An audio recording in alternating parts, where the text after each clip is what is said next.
میم صاحب کھانا آپ کا میز پر رکھ دیا ہے، میں جا رہی ہوں، دروازہ بند کر لیجیے۔ زاہدہ بیگم کو اپنی میٹ کی آواز آئی اور انہوں نے ہلکے سے رسپونڈ بھی کیا۔ آج کل ملازمین سے ذرا دور دور ہی رہتی تھیں، کووڈ پروٹوکول بھی تو نبھانا تھا۔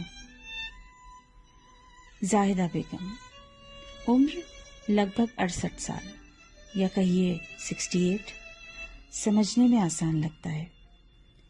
بڑے سے عالیشان گھر میں تنہا رہتی ہیں، بچے US میں ہیں، وہیں سیٹل ہو گئے ہیں، شوہر کو گزرے چند سال ہو گئے ہیں۔ گھر میں ملازموں کی چہل پہل رہتی ہے، کیئر ٹیکر، مالی، میڈ، ڈرائیور، ضرورتیں سب پوری ہو جاتی ہیں، کام سارے ہو جاتے ہیں، لیکن یہ اکیلا پن مارے ڈالتا ہے۔ اسی لیے دوستوں سے ملنا جلنا ان کی زندگی کا ایک بہت اہم حصہ ہے۔ بچے تو لوٹ کر آنے والے ہیں نہیں، اور زاہدہ US کا سفر کر کر کے اب بیزار ہو چکی ہیں۔ زاہدہ اپنے دوستوں کے گروپ میں اکثر ملا کرتی ہیں۔ سیٹرڈے تو فکس ہے ہی، کسی نہ کسی کے گھر میں سب جمع ہوتے ہیں اور کھانا، گپ شپ، ہنسی مذاق کا دور چلتا رہتا ہے۔ دل کو کتنا سکون اور کتنی خوشی ملتی ہے، اس کا بیان کرنا مشکل ہے۔ پرانے کلاس فیلوز کا گروپ ہے، مرد اور عورتیں دونوں ہی شامل ہیں، لیکن اس کووڈ نے سب ختم کر دیا ہے۔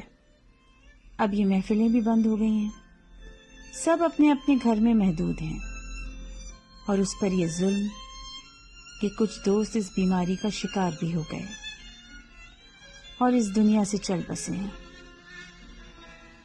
اف یہ کووڈ سانس بھی نہیں لینے دیتا۔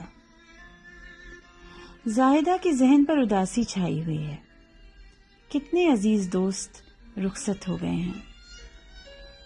ایک ایک کر کے وہ ان کے نام کے کارڈ دیکھتی ہے اور ایک طرف رکھتی جاتی ہے۔ نینا، سدھیر، رضیہ سب چلے گئے۔ کارڈ کا ڈھیر بڑھتا ہی جا رہا ہے، بلکہ رہنے والوں سے جانے والے زیادہ ہیں۔ اپنے آنسوؤں پر اسے اختیار نہیں ہوتا، وہ آنکھوں سے جھرجھر بہتے ہیں۔ اس کی ہمت ہی نہیں ہوتی کہ ان کے نمبر ڈیلیٹ کر دے، یقین ہی نہیں آتا کہ وہ نمبر اب نہیں بچیں گے۔ سب گیٹ ٹوگیدر، پارٹیز، کباب کے ساتھ گپ شپ، موسیقی، کیرم اور لوڈو کے گیمز سب خواب و خیال ہو گئے۔ زاہدہ نے ہسٹری میں MA کیا تھا، لیکن کبھی جاب نہیں کی۔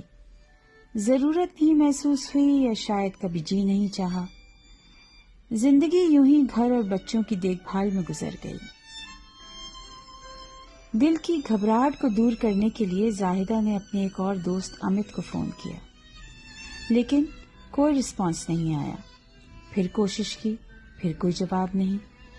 زاہدہ کی پریشانی بڑھ گئی، بے چین ہو کر وہ ٹیرس پر جا کر کھڑی ہو گئی۔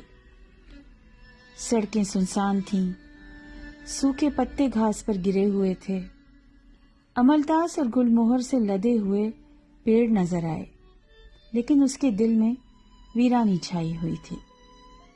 اب تو بچوں کی اسکائپ کالز بھی کوئی راحت نہیں پہنچاتی، بس وہی کچھ گنی چنی باتیں، خیال رکھنے کی تاکید، بس۔ یہ دوست ہی اس کا سہارا تھے، وہ نہ ہوتے تو زاہدہ کیا کرتی؟ اسے اپنے فون کے بجنے کی آواز آئی، کمرے میں گئی اور فون دیکھا تو امت کی کال تھی۔ بات کر ہی نہیں پائی، اتنی ایموشنل ہو گئی آواز سن کر کہ لفظ ہی نہیں نکلے۔ اس کی آنکھوں میں آنسو تھے، تاش کے پتوں کی طرح اس کے دوست بھی گرتے بکھرتے جا رہے تھے۔ اب اور نہیں، اور نہیں۔ اس کے دل سے بے ساختہ دعا نکلی، یا خدا میرے دوستوں کو زندگی دے، انہیں سلامت رکھ، ہم سب پر اپنا رحم کر، کووڈ سے اس دنیا کو نجات دے۔